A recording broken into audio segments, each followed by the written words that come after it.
my raise was enough to get like a Red Robin meal once a week.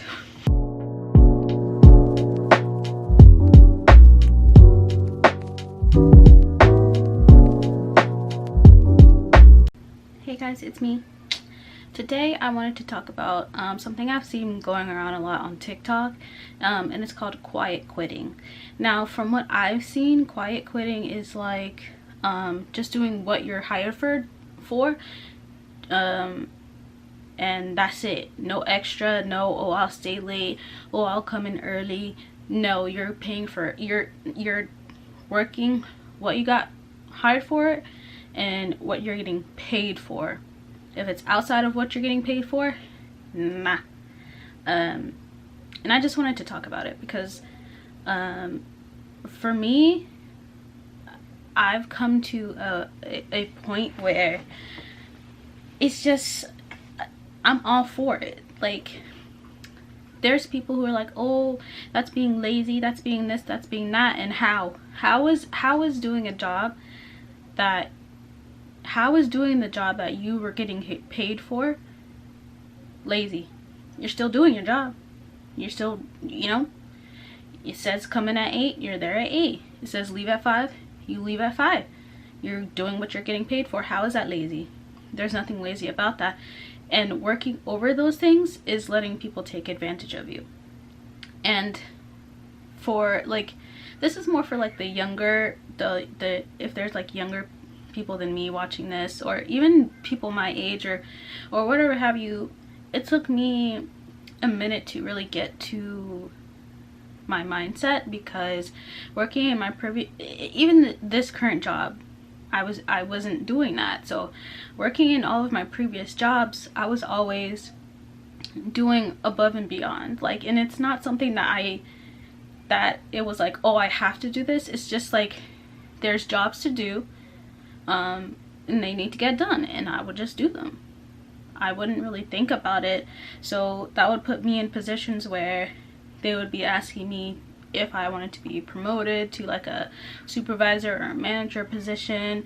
They would like put extra responsibilities on me because I would get them done and get them done quickly. I would make sure they were done, stuff like that, and I was not getting paid for that. So like, at not my last job, but the job before that, I was asked if I wanted to be promoted to a supervisor. That's 2 positions over what I was. Okay, I said, okay, let me know the monetary like value of that position, and I'll think about it. Before they got back to me on that, they were already putting me on schedule for that position. So respectfully, I said no. Like, no. So when I said no, and they had already blocked me for those spots, they had nobody to fill them. So then they decided to give me that monetary value number, which was $2 more than I was getting. That position, my friend was that was leaving was in that position. That position was at a base $4 higher. So they wanted me because I was showing this much potential, because I was getting things done that was already part of that position, because I was doing this and I was doing that and I was working above my means. They wanted to, I don't know if the word is exploit, but they wanted to take advantage of me and say, oh, well, she's doing it already, let me just slap that title on her and play her for a fool and underpay her, when technically I was underpaid for the position I was at in the first place. So they don't care. The moral of the story for that is that they don't care. They don't care about you. They don't care. All they care about is if the stuff's getting done. And if they see somebody doing the stuff and it seems like they can take advantage of them, that's what they're gonna do. They don't care about you. So why are you gonna care about them? Why are you gonna take and go over that position that you already are? Do things that you're not getting paid for, when they don't care about you. The second they can take advantage of you, that's what they're going to do. And that place was just very bad.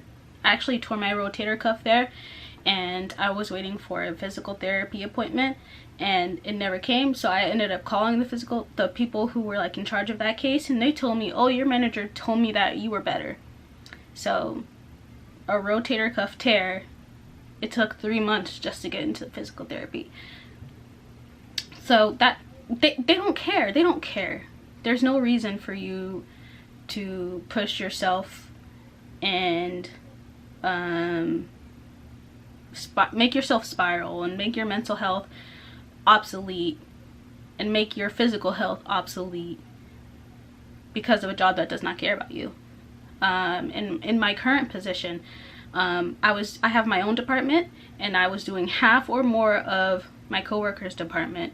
I was actually, when I got hired for my department, they started training me on their department, and stuff that coworker hadn't even been trained on, and they were there for half a year longer. They were there for already half a year when I was hired. Keep in mind, I was hired for a completely different department. That's it. So at first I didn't really mind. I was like, whatever. And I was doing my department and over half of their department every day. It got to a point where people would call me first on my line, which is under a different department. You have to see the different department to dial my line before they would call the coworker in that department. They would call me first for their work. Okay. So it got to a point, I went on a small trip and I came back to voicemails. Now when something is sent to our voicemail, it's sent to our email solely. I came back to voicemails for work for that department. So the equivalent of coming back to a desk full of papers for a completely different department. So at that point, I took a step back and I was like, you know what? I have my own department. I'm going to do the work in my department, make sure all of my department is squared away. And then if I have some extra time, like, I'm going to kind of help my coworker because I work faster. It's not against that coworker, you know? So I'm going to be more in the background. So the people sending me this work don't see my face in the foreground. They only see that coworker. So the only way for them to know that I'm still helping is if they go through different systems and like find my name somewhere on different tasks, basically. So I started doing that and I said, I'm taking a step back. I'm not doing that much work. I don't get paid for it anyway. I was only helping because like some of the managers are actually looking out in my building. The work was coming from a whole nother building.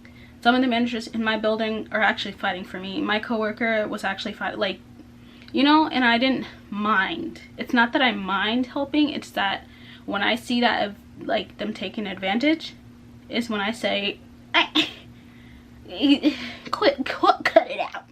Cut it out. Something like that. I don't know. So yeah, so I took a step back, and in that taking a step back, the people are still calling me. I explained to every single one, hey, it's not my work, it's not my department. Please call the appropriate party. There's a little net here. Please call the appropriate party. Blase, blase. I'm coming back to voicemails for work that's not mine. You know? They would keep calling me anyway. They didn't care. The people in the other building, their managers didn't care. Even though they're not my managers, they said, I don't care, she's gonna take that work anyway. So that didn't go over well. And they started reporting me for being mean. These companies do not care. They don't care. I was reported for being mean because I asked them time and time again, please do not call me. This is not my department. This is not my job. Please call the appropriate party. And I was reported for being mean because I no longer was taking on that extra work that I was not getting paid for. So that's still an ongoing thing. Even stuff that, like, I had another instance after that situation. They started hounding for me more. They would be sending me stuff that wasn't for me, and I was like, hey, can you please look at your paperwork before you send it over to me? I would have supervisors in the other building emailing me, attaching managers, saying stuff like, is there a reason I should be looking at stuff before I send it to you? Stuff like that. And I would be getting bombarded with emails like that. I would have to sit here and explain how, for other people, how to do their own jobs, and not like, oh, I'm going to tell you how to. No, it's literally, I had to sit there and explain in detail why something was not my job, why something was their job. And I'm like, I am one of the newest people at this company, and I know how to do more people's jobs, like, and so, like, and all of this is just to tell you that, to show you that corporations, companies, they don't care about you. You are just another number that can be replaced. They don't care. So it's hard for me to do quiet quitting, because I do, like, if I have friends in the office, or if I've created relationships in the office, it's hard for me to, like, if I'm done, and because I blaze through my work, if I'm done and I see them struggling, I'm gonna want to help them. But that's outside of what I get paid for. So it's harder for me to do quiet quitting. But I say, if you can do quiet quitting, if you are due at 8, you're there at 8. If you're due to be gone at 5, you're gone at 5. You're only doing what you're getting paid for. I say more power to you, because they're not going to show you, they're not going to, your hard work is going to do, the reward for that hard work is going to be more work. It's going to be the expectation that you're going to do that more work. And when you don't do that work, you're going to get consequence. You're going to get consequences for not doing that work that you weren't getting paid for originally. From the get-go, you were not getting paid for it. But if you stop overperforming, you're going to get consequences. You're going to get side-eyed. You're going to get talked to funny, because they expect you now to do that work that you're not getting paid for, and they will not pay you for that work. They will not give you a raise. And speaking of, I even had the CEO of the company telling me how all he's heard is great things. All he's heard is how I'm picking up stuff like that, how I'm doing amazing, blase blase. I had the person under him come to our office. He was at our office, and he gave me my review.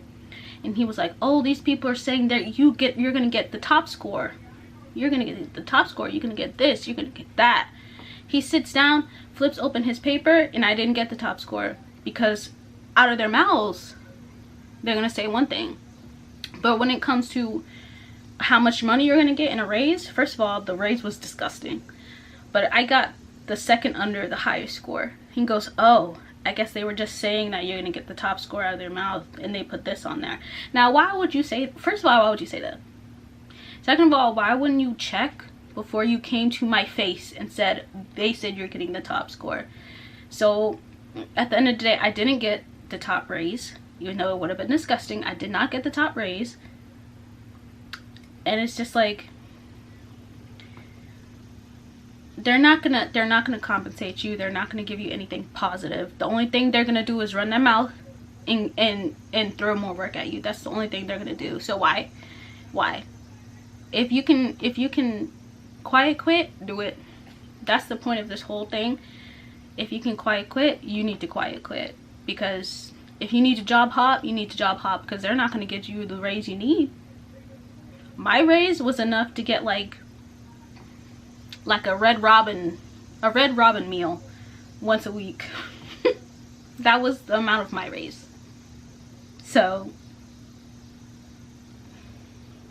you know, it's just, well, let me say, when I say once a week, I mean at the end of the week. Like, I have to work the week, and then I can get the Red Robin meal.